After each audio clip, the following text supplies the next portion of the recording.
Hey, what's up, everybody? Ryan here with Fitness for Everyone. Hopefully, everybody's having a splendid day right now. If you could do me a big favor and click on that thumbs up button.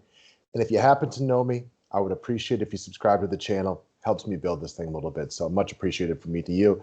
Today, we're going to talk about forming workout and fitness habits. I've been there with most of you guys, right? Like you fall out of shape, the habits go away, then you pick them up for a little bit and you're good about it, then they go away. What we're going to talk about today is let's just start doing them tomorrow. If you're one of those people, and having been one of those people a bunch of different times where you've let it slack for a week, a month, a year, maybe your entire life, there's no reason you can't just start today or tomorrow picking up a new habit. And we're going to start small. I'm not going to try to be overwhelming tonight. We're going to pick something small that we can do, and we're going to do it for the next week. So that being said, click that thumbs up button, and let's get into what we're talking about.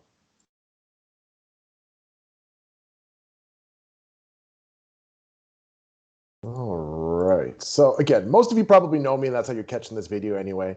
Um, Again, 40-year-old, father of two, licensed personal trainer. If you got any questions and you're interested in fairly priced training, hit me up at my email address below.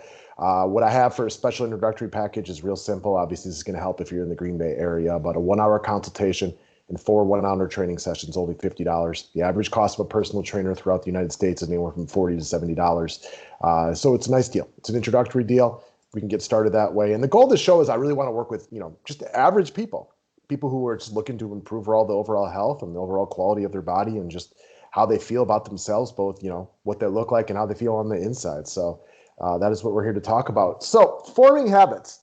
Before I got on here to talk about this, I wanted to do some research on what the experts say and how long it takes to form a habit. And the results, like a lot of things within the fitness community, they vary. It depends on the study. I just read a study about how it takes, upwards of 9 months, but there was only 96 participants in it. And for a long time, this thing was 21 days to form a new habit. So we don't really know exactly how it takes, and it's going to vary from person to person. I want to start small, guys. I'm not going to ask you to do this for 9 months. What I'm looking for is for somebody, if I can get through to one person today, let's start forming a new habit. Give me 7 days. That's not an overwhelming amount of time. I like to break things down into smaller chunks. That way it doesn't become overwhelming. If you have some pounds you want to lose, the idea of losing, 25, 30, 40 pounds might seem overwhelming. But if your goal is just, hey, for the next month, I want to lose 5 pounds of fat, that's not so bad. You break it down into smaller segments. So for me, I always think about it this way too. Like if I go running and if I'm doing a run, say longer than 5 miles, and some days you just don't have it. Maybe it's hot out. Maybe the sun's beating down. Maybe you started too fast and you can just feel your lungs burning already. And if it's getting tough, I try to break it down to like quarter miles in my mind.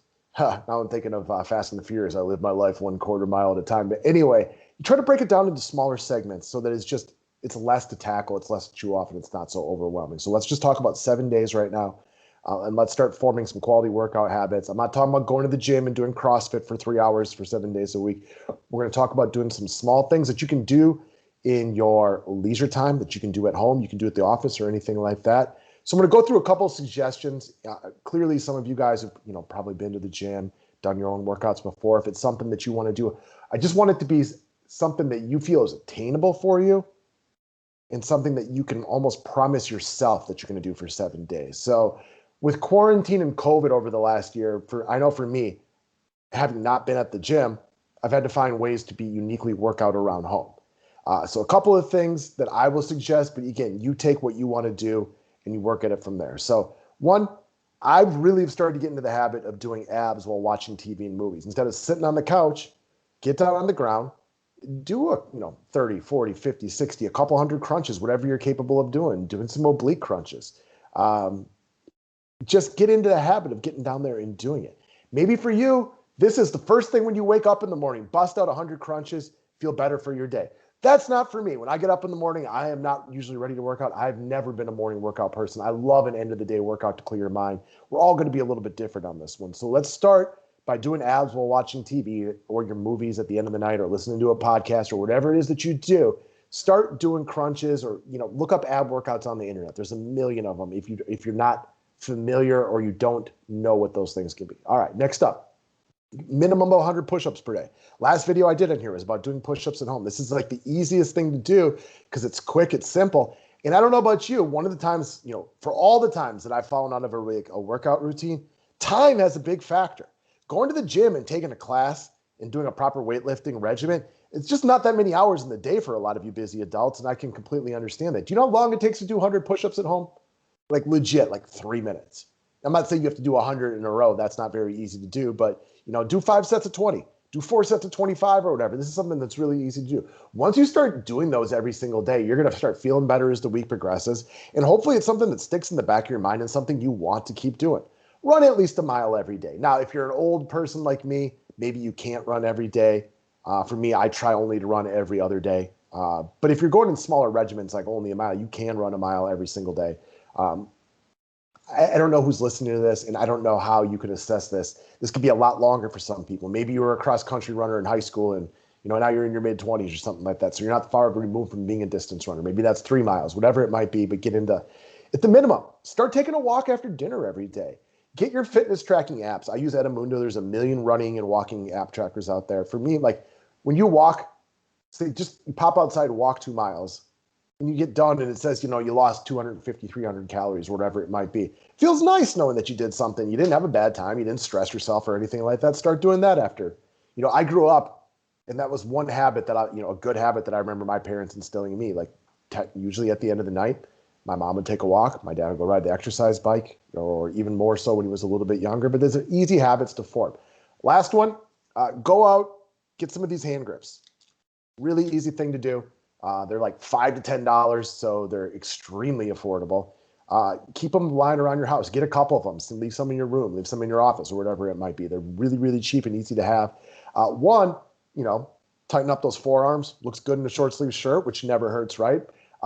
Also, having nice, strong hands it works in everyday life, right? There's a million things where, having strong hands can be something that's a benefit to you. And also, the biggest thing for me, doing stuff like that gives me like a little bit of an adrenaline rush, and it makes me want to do a bigger workout. So, maybe you're running around and you're busy. Maybe you're just sitting there watching TV. Pop out a few hundred of these, and it makes you more excited to get to the gym, to do something a little bit more intensive, perhaps. All right. So, forming habits is 100% about discipline. No matter who you are, that's on you. There is nothing I can do. There's nothing a personal trainer at a gym can do. It's nothing a spouse, loved one, child, parent, anything like that. It has to be up to you. Even if you get into, say you're in a relationship with somebody and you guys start working out together, you have to have your own discipline. Nobody else can make you do these things. There's really no excuse for you not to be able to just do it. Like I talk about the 100 push-ups because that's an easy one to do. There's no reason you can't get into a habit of doing something like that. It's not time consuming. You don't need any exercise equipment. It's legit free. Even if you're in an office for 12 hours a day, close your door, bust out 25 push-ups, open your door back up. It only took a minute. Again, I want to go back to what we talked about. We're going to start with 1 week and then readdress after it's done. Hopefully you can encourage yourself to up something like this, but don't overwhelm yourself by saying, well, for the next year, I need to run 1 mile every single day. There was a girl I went to college with. I just saw her post on social media that for the last 6 months, she's run at least 2 miles every single day.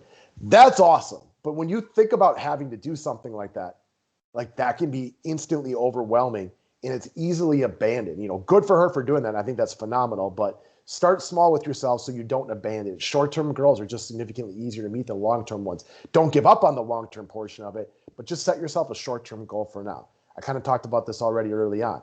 If I just told anybody in this room, I'll give you $1,000 to lose 3 pounds, most people would be really capable of doing this. Not everybody has 50 pounds they could lose. But if I offered people who had 50 pounds to lose $1,000 to lose 50 pounds, that would still get abandoned more often than not because it's overwhelming and it's a lot to do. And it's easy to rationalize as you go through and you get sick of doing something not to do anymore. So start small. Last thing, you need someone help with this? Send me a message, email me. You're just looking for somebody who wants to do a push-up challenge or a sit-up challenge with you. Just that extra little bit of motivation. Let me know I'm here. I'm going to be doing all those things anyways. Might as well do them with you. And we can message and just kind of encourage each other back and forth. That's what I got for you today, guys. Click that thumbs up button. Get out there and get after it. Your discipline. You're the only one that can control it. Nobody else but you. And if anybody actually does this, please come back on this video and comment that you did it because I think that's awesome. And I'd be really, really happy to just know that I got through to one person. Got one person to go out there and start forming that habit this week would make me one happy individual. So that's it for today. Have a good one, and I will see you guys soon.